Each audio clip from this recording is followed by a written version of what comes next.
Good afternoon. We're back with more DC Dual Force, and this afternoon will be a tier list for the Energy faction. Do the rares and commons, as we've covered the ultimate and legendary tier cards in other videos. The rares and commons are the blue and silver cards. Ultimate is gold and legendary is purple. Those have been covered in another video. So here we will do the rares and commons. Energy has been buffed recently. It is currently August 23rd, 2023, and Energy was buffed on August 15th. Buffed in a few different ways, which I will talk about in this video. There are two different directions, basically, that you can go with the Energy faction. One is to go the magical spell route with heroes like Zatanna, or to a certain extent Shazam. And the other direction to go is the Green Lantern route. And typically, if you're going to go the Green Lantern route, you play Hal Jordan, who synergizes pretty well with the Green Lantern route. And the Green Lantern cards in Energy are in a very good place right now. They may even be S tier as far as decks go. I think Hal Jordan's in a very good spot. The magical spells, not so much. We'll talk about both as we move along, so let's dive in. And as always for these tier lists, the tiers are based on basically the percentage of the time that we'll want to include a card in the deck. If we'll include a card in pretty much every Energy deck we make, then it goes in the S tier. If we include a card in most Energy decks that we make, we go in the A tier, and so on down the line. B tier cards will be in some decks, but not a lot, and C and lower will be cards that have inconsistencies to them, with F tier cards being near useless, if not useless, and D tier cards being cards that rarely work, if ever. So let's jump in. First up, we've got Ambush Bug. Ambush Bug costs a bronze resource, doesn't have any particular synergy to him.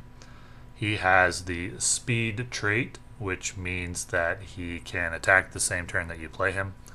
And he has deploy, he gets ambush this turn. He has 2/2 in stats. Ambush, of course, means that you deal his damage first. So if you are attacking a recruit that has 2 health, you can KO that recruit without taking any damage in return on the Ambush Bug. So he gets removal of 2, and then he's a 2/2 on the board.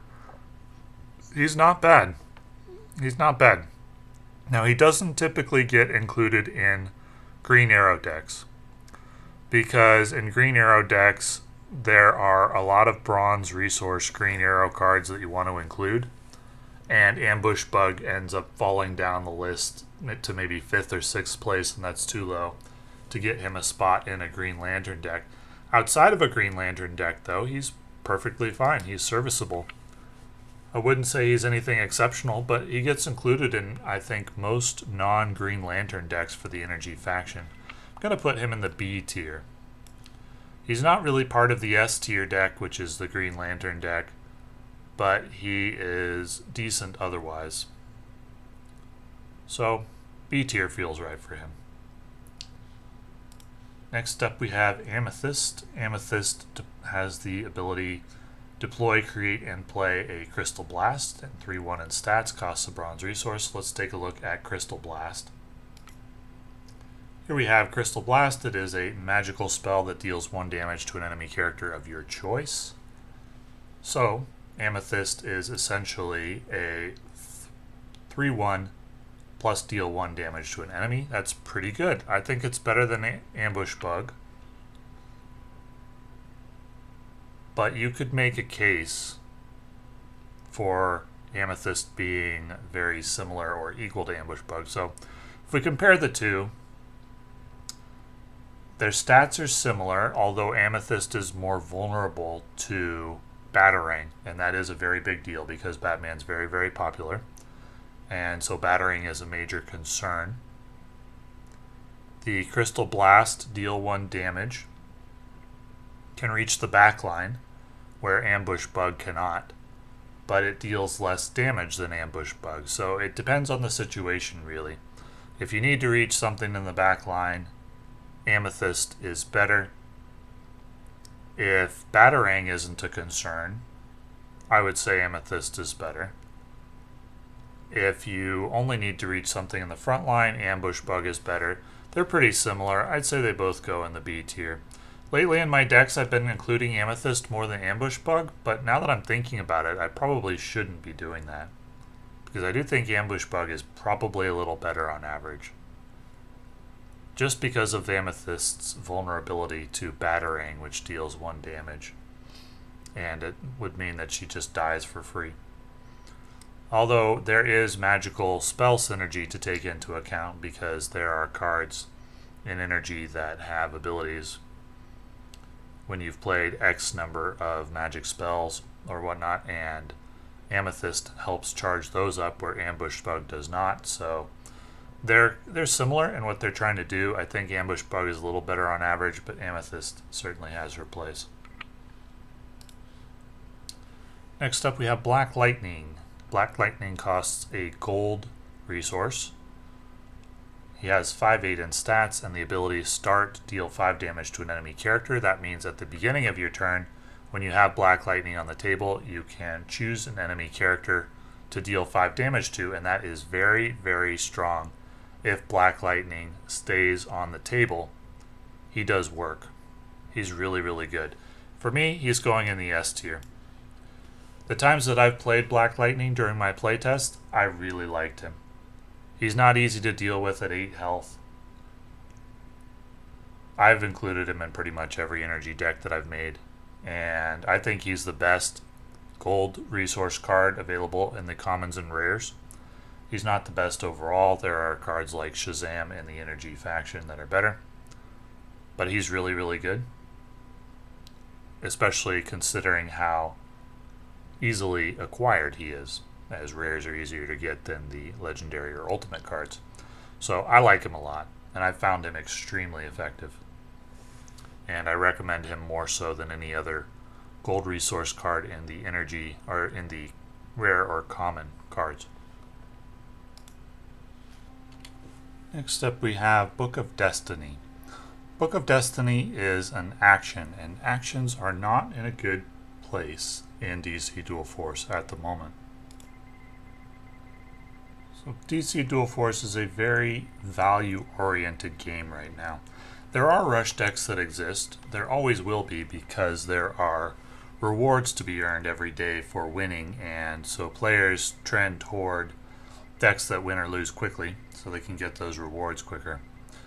But when I played rush decks in DC Dual Force, it feels like if I draw well, then I just dumpster my opponent, and if I don't, then I lose, and it feels overall like I have a win rate that is less than when I play a more control-oriented deck. You don't have to play a control deck, but what would be called in other games a mid-tier deck is what does the best for me in DC Dual Force right now.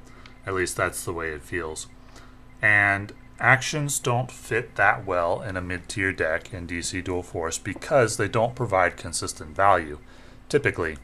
They typically have a one-time effect and then they're done, whereas a recruit stays on the board forever and generates value every turn unless it's killed. And with mid-tier or control decks in DC Dual Force, whichever player runs out of value fastest will lose, usually. So value is the way that you win games. It's not usually the combos that you play because you can only play 2 cards per turn typically unless you have free cards or extra resources or something, but typically you'll play 2 cards per turn. So there aren't a lot of decisions to be made, there aren't a lot of combos to be played. You win or lose games in the deck building phase, and you win or lose them by playing the cards that will generate you the most value while hopefully not leaving you too vulnerable to rush decks. And actions almost universally just don't generate enough long-term value to be playable. The one example would be something like Bat Signal, but that's only because it actually generates a recruit. Or the old Truth and Justice, which generated 2 attack for your heroes permanently and was useful because it generated value every turn. But generally, actions just aren't very good, and I don't include a lot of them in decks, if any. That being said, let's take a look at Book of Destiny. It costs a bronze resource, and it creates a magical spell in your hand. The The first time you play Book of Destiny, return it to your hand so you can play it twice for 2 magical spells. So it generates some value, but it doesn't generate value every turn. Let's take a look at the magical spells. There are a wide variety of magical spells, so we're going to go through them fairly quickly. Summon Nurgle, summon Fusili, summon Belial, summon a copy of a recruit and its shield becomes 1, give a recruit +3, deal 1 damage to each enemy. An enemy recruit makes a bonus attack. Transform a recruit into another random recruit. Draw 2 actions. Seek a friendly recruit that was KO'd. Give a friendly recruit hidden. Give an enemy -4/-1. Give a friendly +4 shield. Give your leader's aura. Deal 1 to 5 damage to an enemy. Heal 3 to 7 from a friendly character. Crystal Blast we've looked at already. Cryokinesis, exhaust each enemy recruit. Chronokinesis, ready a friendly recruit. Charge a friendly leader and give them +2 shields. Astral Empowerment, give a leader +2 attack. So there is a wide variety of possible magical spell effects, and the issue with that is that you really have no idea what you're going to get because there's such a wide variety, and therefore you can't really plan around it. That's one issue. The other issue is simply that it's a non-permanent effect and doesn't give much value. Most of the actions are going to go in the D or F tier. This one isn't particularly broken or useless, but it's not going to go on a lot of decks just because it's an action.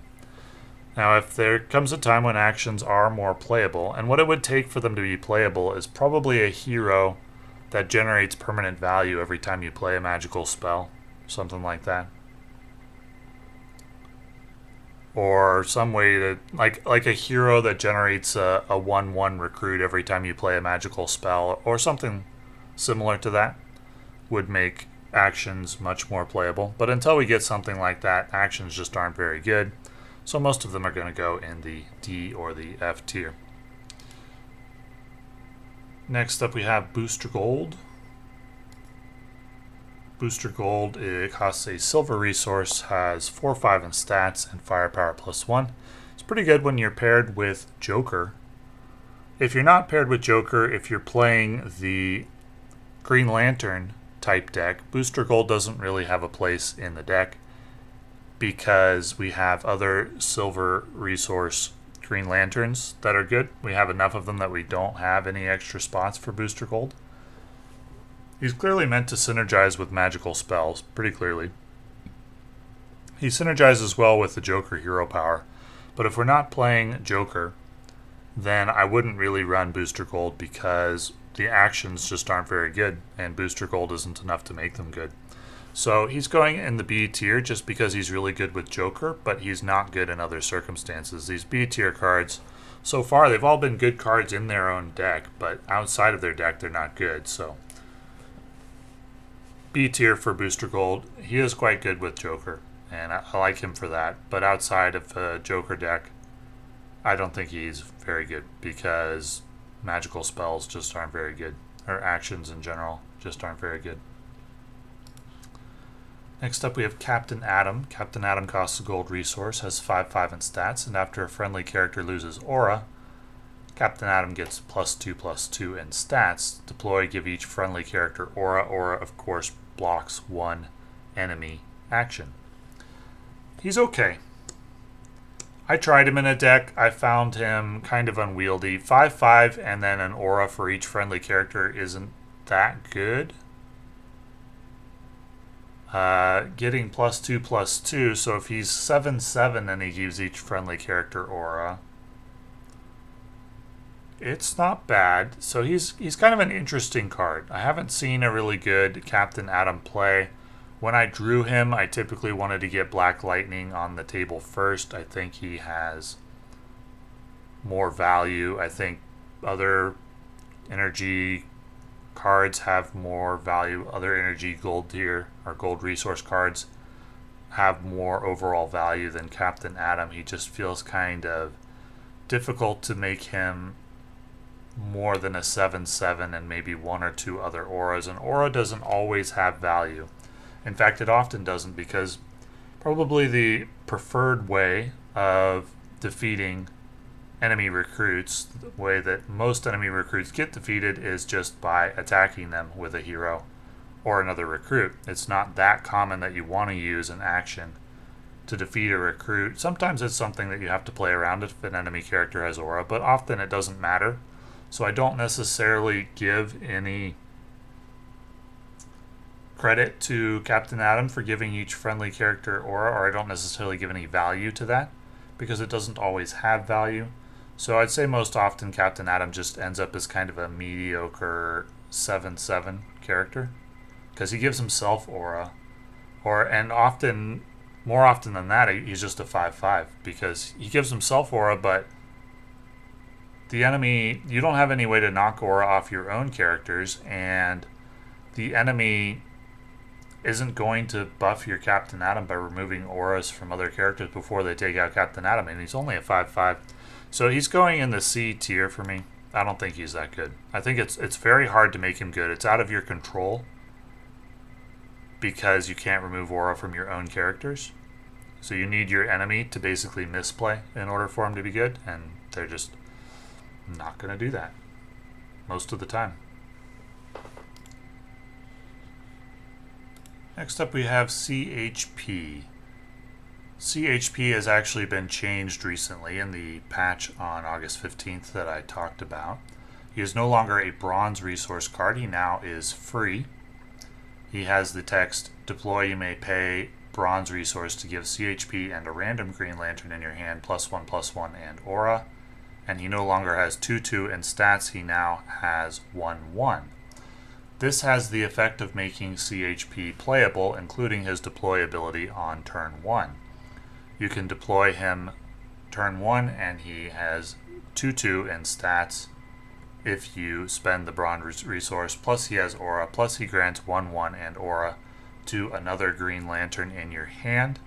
And you will have another Green Lantern in your hand if you're playing Hal Jordan, because he generates one in your hand. So if you draw on CHP, you'll have him, and you'll be guaranteed to have another Green Lantern as well. This card is great. It gets included in every Green Lantern deck that I make. I only have one copy at the moment. I wish I had two. He's really good. Is there ever going to be a time when I make a Green Lantern deck and don't include CHP? I don't think so. I think he goes in every Green Lantern deck, so he's going in the S tier. I think he's really good. And I would definitely, when the crafting system comes out, if I don't have 2 copies of CHP right now, he's going to be one of my first crafts, because I think energy is in a really, really good place right now. Well, the Green Lantern energy decks are in a really, really good place right now. And so with the nerf of cards like Commissioner Gordon, who were going to be high priority crafts, CHP is going up there as one of the first cards that I'll craft, because I think energy may be, Hal Jordan may be one of the best heroes in the game right now. Hal Jordan Aquaman or Hal Jordan Superman did really well for me. He's in a good place, and CHP is a auto include in that Green Lantern deck, so S tier. Chase-a-lon costs a bronze resource, has 2/3 in stats, and the first time you play another Green Lantern each turn, generate bronze. Very, very strong card in the Green Lantern deck. Now, often generating an extra resource isn't that good, because it simply drains your hand faster. And a lot of times you can't take advantage of it.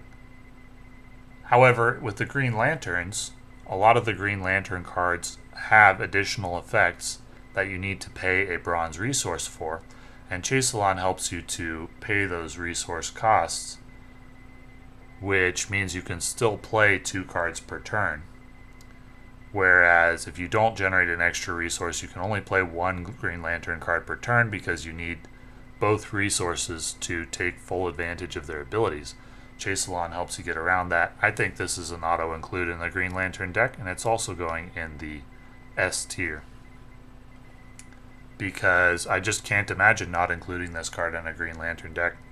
It's among the very best of the bronze resource cards for the Green Lanterns, and the Green Lanterns are in a very, very strong place right now.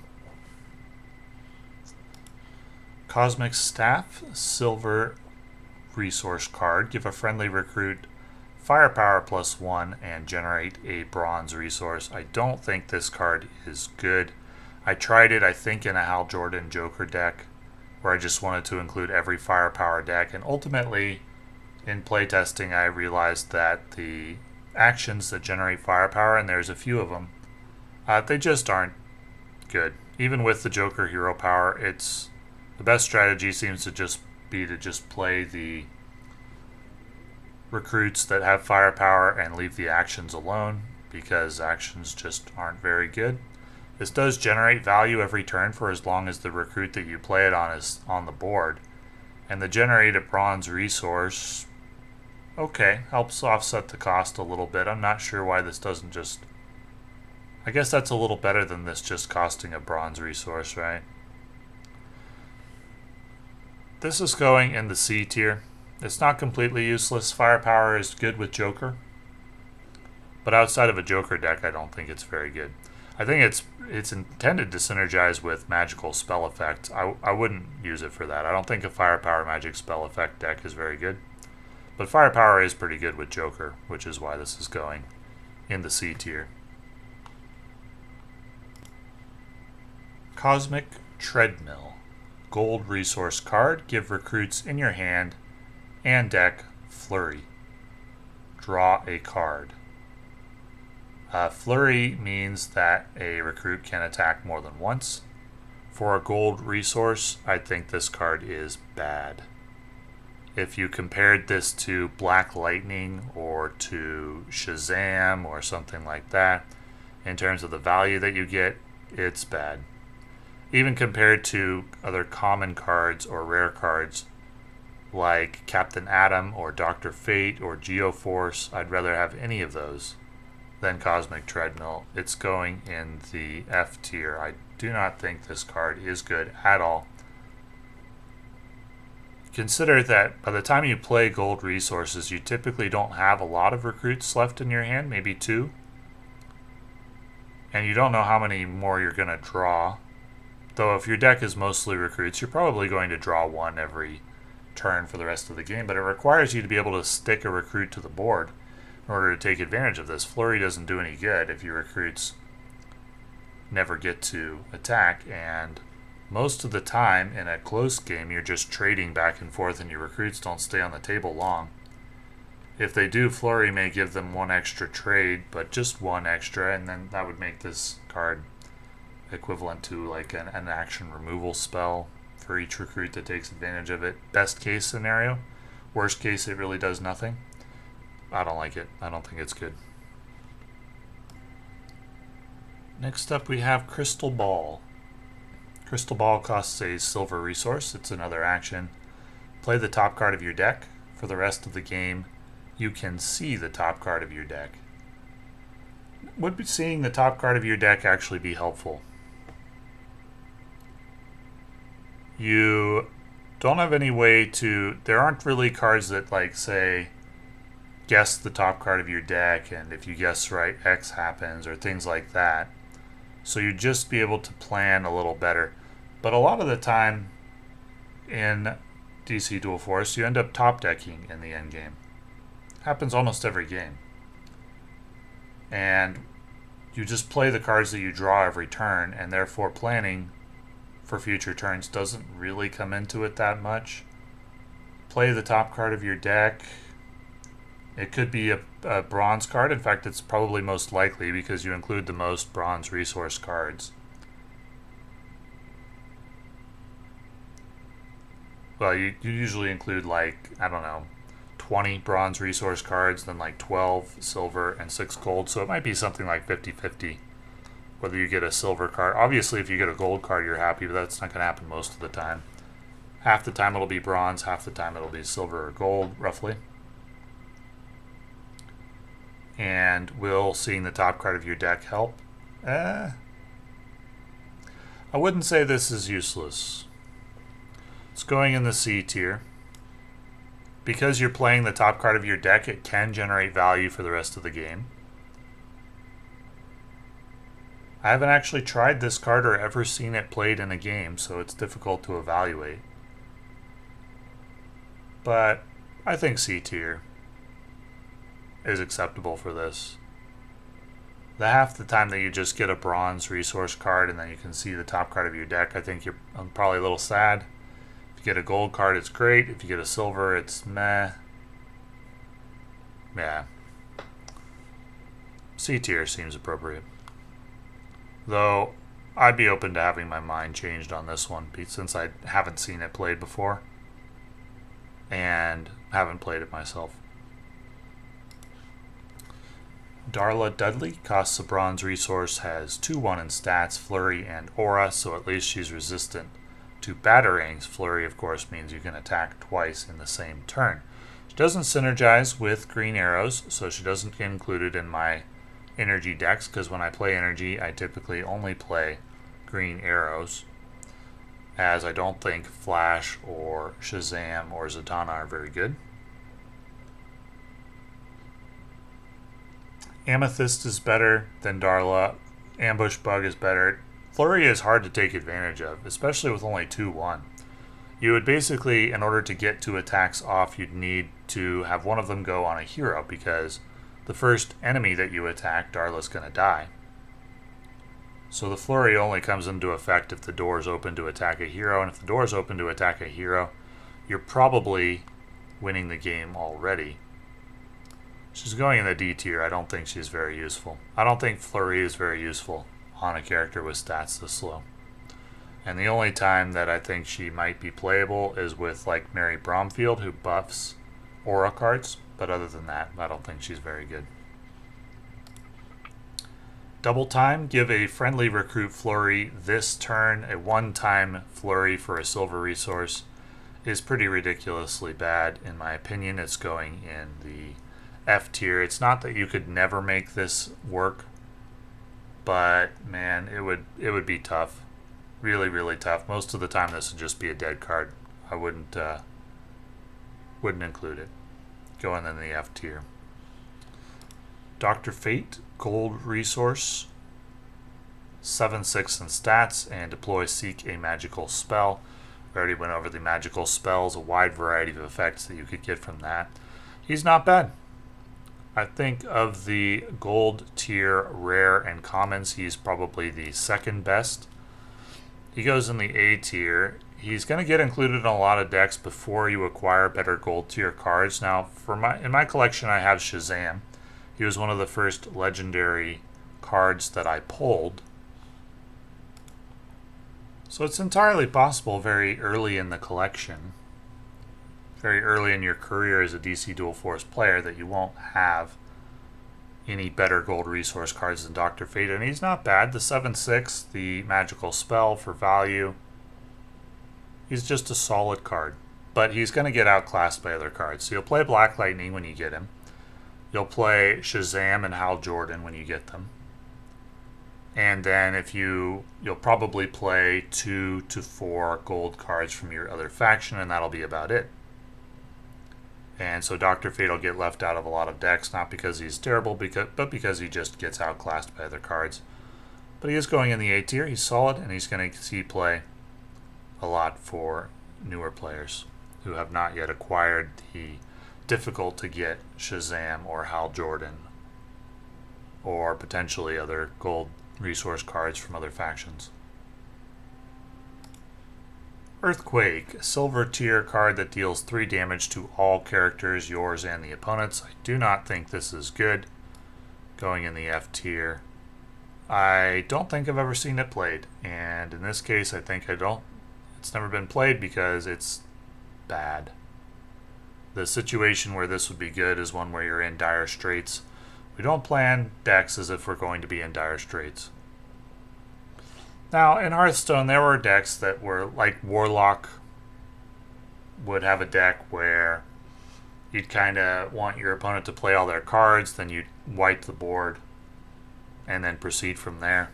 DC Dual Force, that's not really a thing. that's the kind of deck that Earthquake would fit into, but it doesn't really exist in this game, so not a very good card. Energy Blast, deal 3 damage to an enemy character. I see this played a fair bit. I don't think it should be. I don't think it generates enough long-term value. I'm not usually unhappy to see this. But it's not totally useless. It's going in the D tier. It does what it says, basically, but just a one-time effect and kind of generates card advantage for your opponent. In a game where rush decks aren't that good, and rush in particular isn't that good in energy.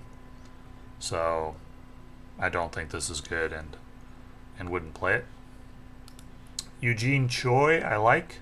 Bronze resource card with aura, 2/3 in stats, and creates 3 lightning bolts in your deck.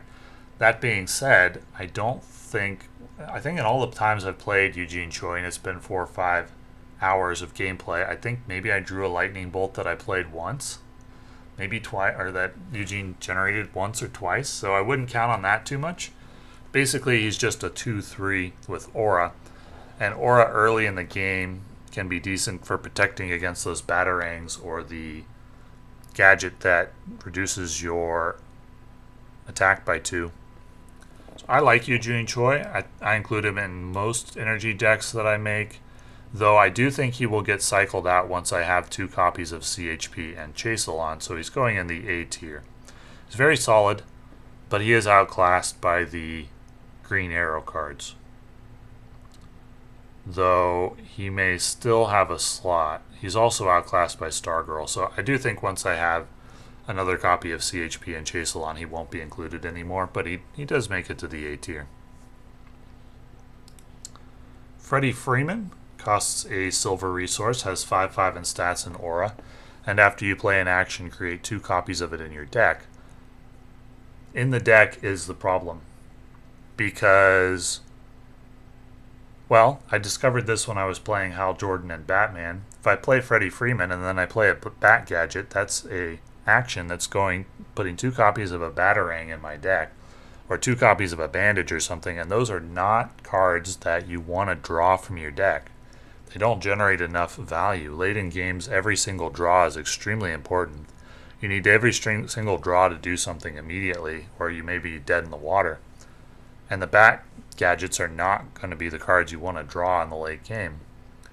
So the Freddie Freeman effect is actually a significant negative when paired with Batman, who's one of the most popular and strongest heroes in the game. When paired with magical spells from the energy faction, magical spells aren't that good. I still don't think you'd want to copy them. I don't think Freddie Freeman is good. I tried him.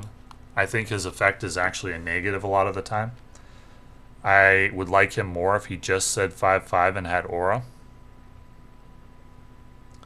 So, not so good. Not good because his effect, I can see what they're going for, but when combined with Batman is actually a pretty significant negative. And something that you might need to delay playing to the table or regret playing after you played it. That happened to me. So I don't think he's good. Geoforce, gold resource, 8/7 in stats. Every faction has a card like this that's just a gold card with straight up stats. So he's got 1/1 in stats more than Dr. Fate, but he doesn't seek a magical spell. Is a magical spell worth 1/1 in stats? Yeah, it is. And so Dr. Fate gets paid, at least in my opinion, a magical spell is worth 1/1 in stats. So Dr. Fate gets played before Geoforce does, which makes him pretty far down the list. He's going in the B tier. He may get included very, very early in players' careers where they really don't have any other options, but other than that, he will get cycled out, as all of the base pure stat cards do, with the exception of the Minotaur from the Might faction, whose stats are so good that he outclasses the other bronze cards pretty significantly. But apart from that, the cards with no abilities aren't very good, which is what you would expect for most card games. Gift of Naboo is a bronze resource magical spell that allows you to seek a magical spell, and after you play a magical spell, Gift of Naboo becomes free this turn. We don't really care that it's free, that simply drains your hand faster. Reducing the resource cost is a rush tactic, and rush decks aren't that good in DC Dual Force, and therefore reducing resource cost isn't that important. If it generated an extra bronze resource, that would be helpful for Green Lantern synergy. I don't think Gift of Naboo is good at all. I've seen it played. It did not impress me. So it's going in the F tier. I would almost never include it. Next up we have Green Lantern Cadet. It's just a free Green Lantern with 1/2 in stats. It's an extra Green Lantern that you can include before you have all the Green Lanterns. So with most of the Green Lanterns, they provide a buff to a Green Lantern in your hand. If you don't have a Green Lantern in your hand, you can't get the buff.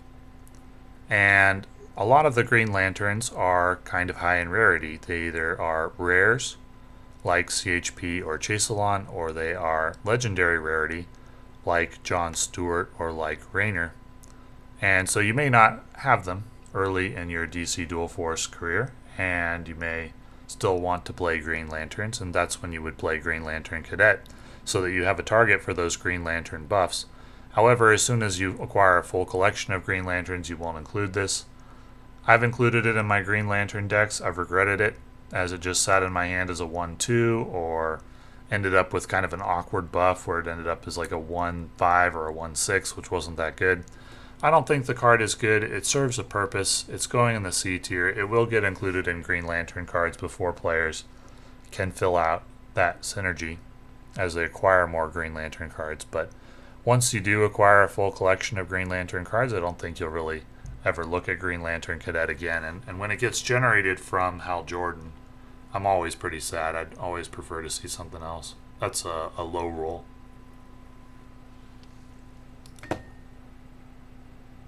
Green Lantern Power Battery. Costs a bronze resource, generates 2 bronze resources. Essentially, you lose a card from your hand, but you get 1 extra bronze resource. This is a rush card in a game where rush decks aren't very good. And so this card isn't very good. It's going in the F tier.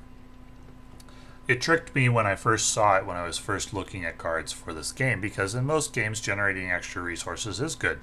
Because in most games rush decks are better than they are in DC Dual Force.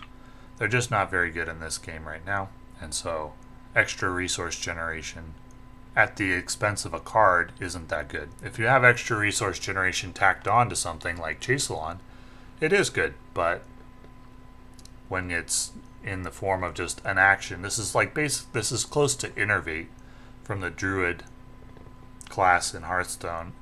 Innervate's one of the best cards in the game in Hearthstone, but rush decks are very, very good in Hearthstone, and they're not in DC Dual Force. So Green Lantern Power Battery is not good. Hellblaze, I've seen this card played relatively often. A gold resource for 3 damage to each enemy character. I don't think that's good. I've never really been sad to see this played. I always see it as pretty ineffective. It's going in the D tier. I wouldn't run it myself. I wouldn't recommend anybody else to. It's similar to Hellfire from the Warlock class in Hearthstone, which is good in Warlock. At least I haven't played Hearthstone for a while, but it's often very good. It often was very good in Control Warlock decks. And I've seen lots of players attempting to play Control decks in DC Dual Force. I think they're outclassed by mid-tier decks. And so I don't think that Hellblaze is good. We're looking for permanent value on board. Then the more the better. And Hellblaze doesn't provide that. It does remove potentially some of your opponent's permanent value. And at least it doesn't damage your own cards. Hellfire from the Warlock class does damage your own cards. But just 3 damage to each enemy character. Gold resource, I don't really mind that cost, but just costing 1 card and giving, like, each card that you play that doesn't generate value permanently on board for you is handing card advantage to your opponent, and we need an awfully strong effect to justify handing card advantage to our opponents, and Hellblaze doesn't provide that. It would need to be something like probably 5 or 6 damage to each enemy character before I'd want to play it. Iris West, bronze resource. Your leaders have +1 attack on your turn. Flash is invincible. Pretty good value for Iris West when you're playing the Flash. Now, the Flash is not a good hero, one of the worst in the game, but Iris West is a very good card when you play the Flash, and gives the Flash quite a large boost in what he can do. So this is a must-include card in a Flash deck. Probably won't play the Flash that often because he's not a very good hero, but if you do play the Flash, Iris West is a must-have in that deck. Jessica Cruz, a Green Lantern who costs a bronze resource. She has been changed recently. Instead of being a 2/3 that gives +3 attack, she's now a 1/4 that gives +4 attack, which is a buff, as her overall level of stats stays the same, but her buff now gives +1. In addition, this card is a must-include in a Green Lantern deck. I think she's really good, and she's one of the biggest reasons why Green Lantern synergy is so strong right now. Very, very strong card. I would include this without exception in every Green Lantern deck. She's a quintessential Green Lantern card. Even if you aren't able to buff a Green Lantern in your hand because you don't have one, I still usually pay the bronze resource to make her a 4/4. She becomes a 5/4 actually now. A 5/4 in stats for 2 bronze resources. Bad in the early game, but good in the late game where we're just looking for value and we often have extra resources, and exceptional when she's giving +4 to another Green Lantern in your hand. Then you're getting 9/4 in stats for 2 bronze resources, which is very good, especially if you use her on a Hal Jordan turn when you generated an extra bronze resource, or if you use her with Chaiselon or with Stargirl. In that case, the board can get out of hand very quickly in your favor. Very strong Green Lantern. John Constantine costs a silver resource, has 4/4 in stats, and after you play a magical spell, give your friendly recruits +1/+1 in aura. He'll be very good if magical spells ever become good. He's not good right now just because magical spells aren't very good, and so in order to make him good, we have to play a lot of cards that are bad and don't like that. So he's not good. If it said after you play an action, give your friendly recruits +1/+1 in aura, he'd be incredible, because then you could use him with Batman, and that would be really, really strong. But with the magical spells just aren't good, and so the magical spell synergy cards, we can't put him any higher than C tier. But if the magical spells ever become good, like if we have a hero that takes advantage of magical spells really well, then we'll take another look at John Constantine then. Kilowog is a silver resource card, 4/6 in stats. Deploy, you may pay bronze to give your Green Lantern recruits everywhere +1/+1. That includes him. So he's a 5/7 for a silver and bronze, and then +1/+1 to all your Green Lanterns. Automatic include in a Green Lantern deck. Another S tier card. After the most recent patch, I think I would put every Green Lantern in the S tier except for Green Lantern Cadet. I think they're all automatic includes in a Hal Jordan deck, and I think they're all very strong at the moment. They're in a very good place. These are the cards that you're hoping to draw when you're playing Energy or Green Lantern for sure. Very strong. Liberty Bell costs a bronze resource, has 3/1 and speed, which means she attacks as soon as she enters the fray. Essentially a deal 3 damage removal card, or potentially a deal 3 damage to a hero, and then stay on the board card. I don't think she's that good. I would rather play Amethyst, Ambush Bug, even in a non-Green Lantern deck. She's going in the C tier. She's fragile. Bronze Resource for deal 3 damage isn't that good. Bronze Resource for a 3-1 that deals 3 to a hero isn't that good. A lot of the time she'll just die to a Batarang. I don't think she's very good. She falls pretty far down the list of bronze cards that I'd like to include in a deck. Lightning Arc, silver resource card which deals 2 damage to an enemy and 1 damage to each adjacent character. It's fine as far as removal spells go, it's just removal spells aren't very good right now, so it's going in the D tier. But if they ever become good, this will definitely have a place in a deck. And Lightning Bolt is actually a created card. Living Lightning is a gold resource card which deals 5 damage to 2 enemy characters. That is not good value for a gold resource card because it doesn't generate value every round. Though it does help you to deal with value every round, but I mean, you could deal 5 damage to 2 heroes. There's situations where this would be fine. Maybe we put it in the D tier and hope for a day in which magical spells are more viable. Because I like them as a concept. It's just right now, it's such a value-oriented game that you need to get value out of your cards that stays on the board. And the spells simply don't. Madame Xanadu is another card from the magical spell synergy side. Silver resource, end of your turn, create a magical spell in your hand. 3-4 in stats. Not going to stay on the board very long typically. Most of the time you'll just get 1 magical spell and 3-4 in stats. It's not bad. It's nothing special, and she's hurt by the magical spells not being that good right now. Going in the C tier. That's about as high as I can put all the magical spell cards. So, I mean, pretty much all of the Green Lantern cards are going high up this tier list. The magical spell cards are going low down the tier list. And then we have in the middle some cards that don't fall into either synergy, which are serviceable. That's the way this tier list is shaping up.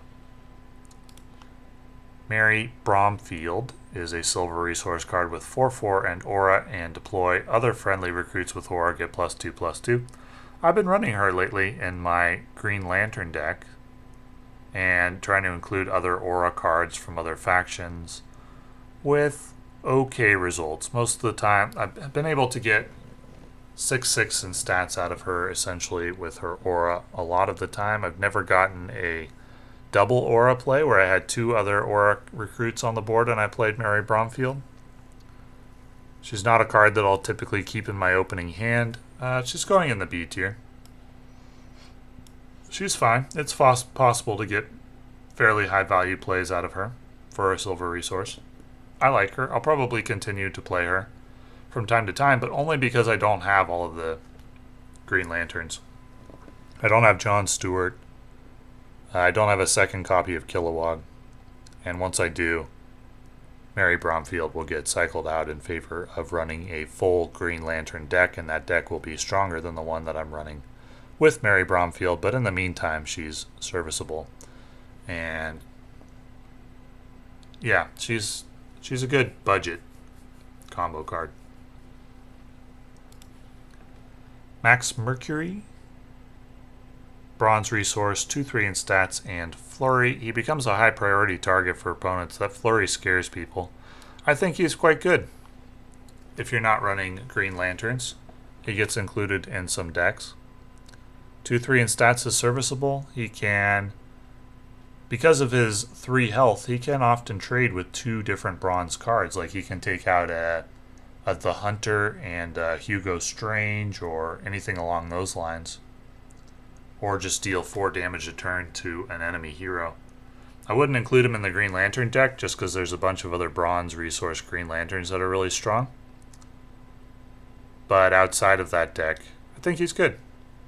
He's a very solid card.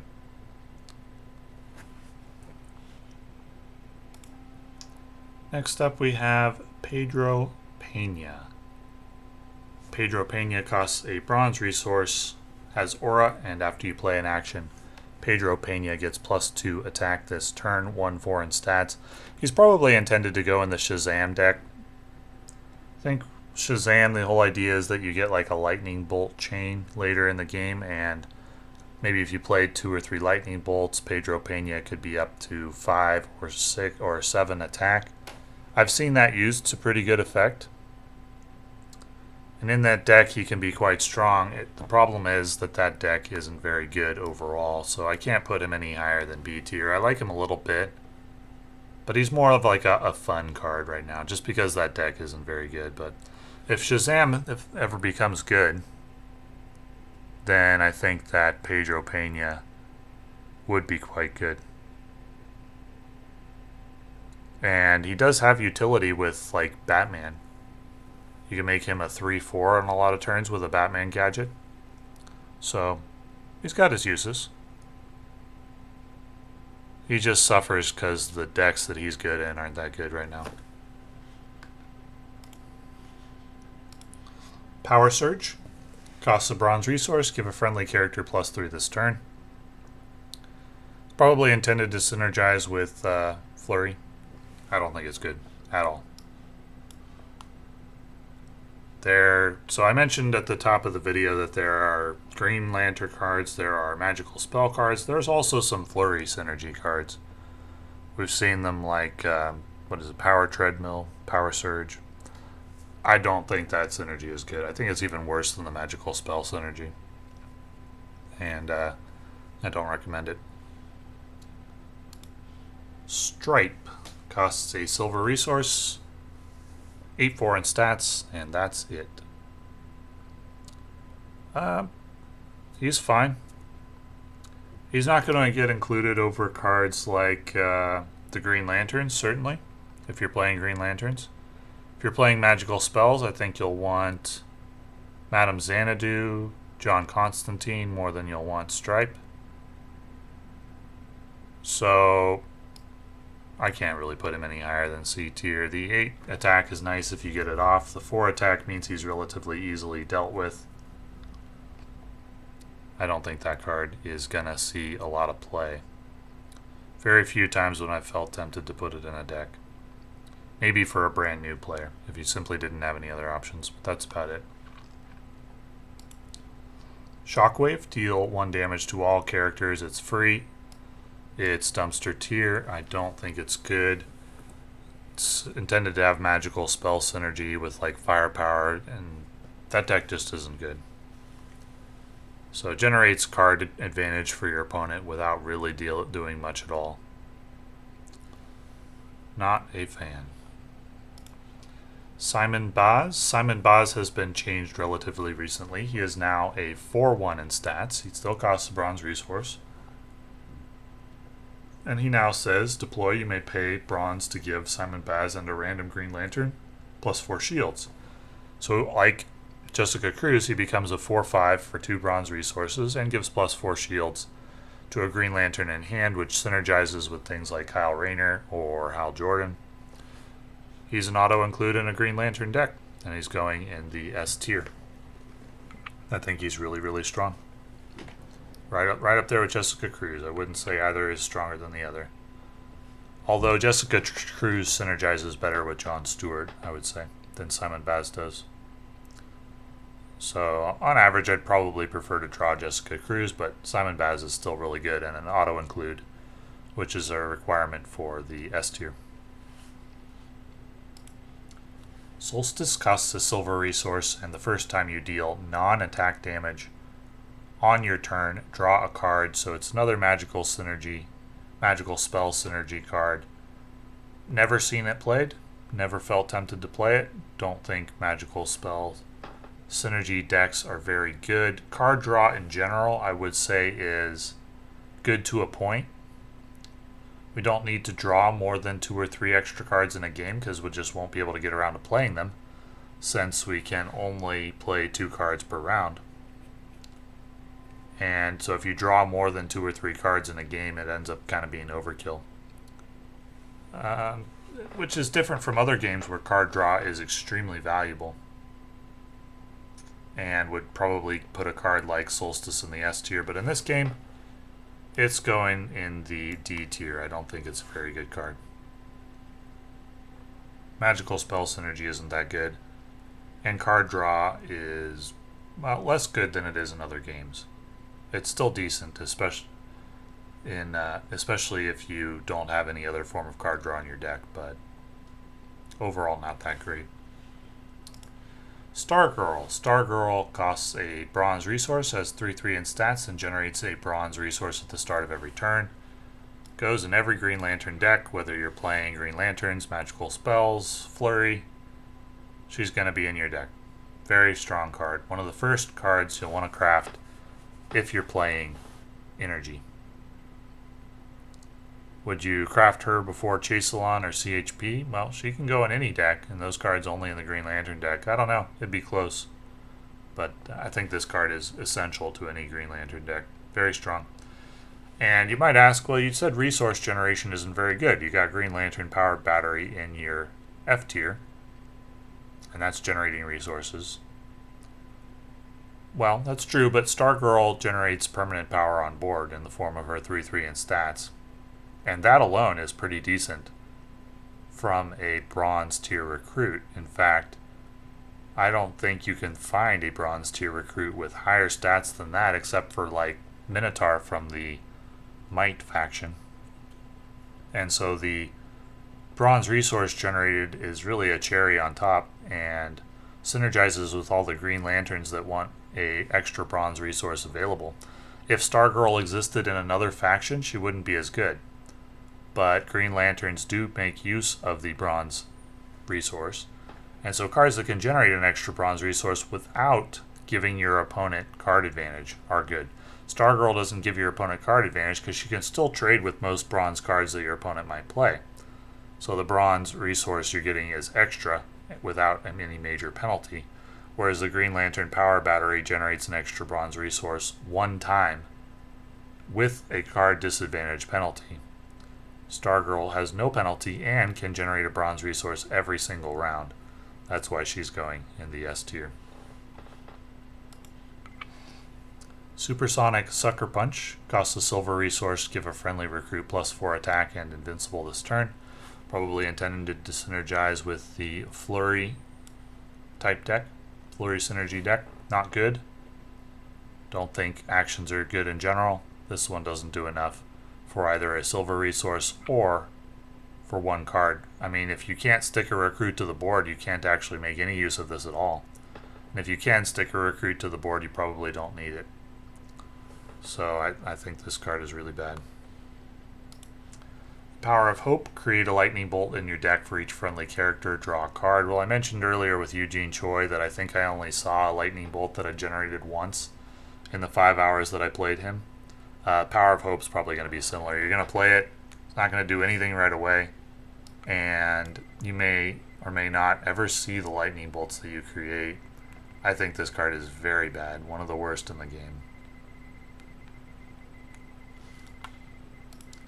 The Ring chooses. Seek a Green Lantern, give them +2/+2. So it's slow, but it does generate value on the board. I'm putting it in the B tier. I briefly included it in one of my Green Lantern decks.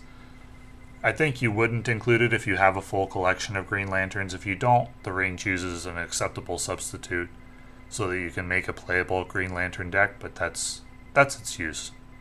And it'll get cycled out as soon as you have a full collection of Green Lanterns available, because you won't have additional bronze slots. If we look at the S tier right now, we got Stargirl, Simon Baz, Jessica Cruz, Chaiselon, and CHP from the bronze resource category, and then we have an additional maybe Eugene Choi, and that's 6 bronze cards. We're not going to include more than that. We may not include more than the 5 that we have in the S tier. So the Ring chooses. It's a fine card, but there are better options available.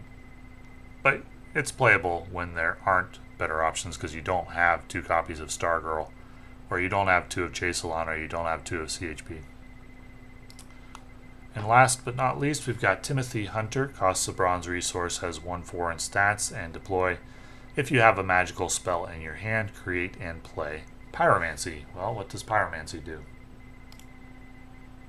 Pyromancy deals 1 damage to each enemy character which means that Timothy Hunter has 1/4 in stats and deals 1 damage to each enemy character, but only if you have a magical spell in your hand.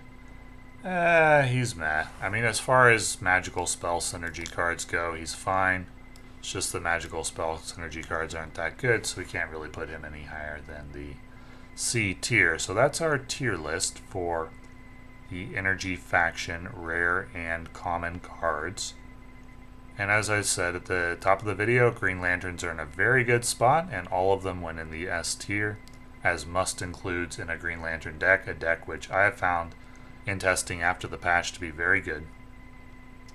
Apart from the Green Lanterns, we've got Black Lightning in the S tier, Stargirl, and then we've got some decent A tier and B tier cards, and then we've got the magical spell cards, and then bringing up the rear we have the flurry cards. That's my opinion on the green or the energy cards. I'm happy to see the Green Lanterns doing well. I like the Green Lanterns. Love to see a good Green Lantern movie one day. For magical spells or flurry cards to be playable, I'll just repeat what I said earlier. I think you need a hero that will generate value for each magical spell played. Or potentially a few different cards that'll do that. Like a hero that says, I don't know, you gain +1 attack for each magical spell you've played, or maybe like a Cyclops type situation where you can deal damage for each magical spell you've played, or not Cyclops, Cyborg, or something like that.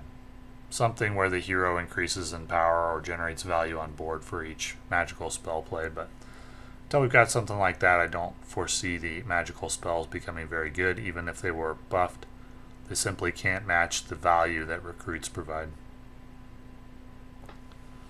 So, thank you for watching.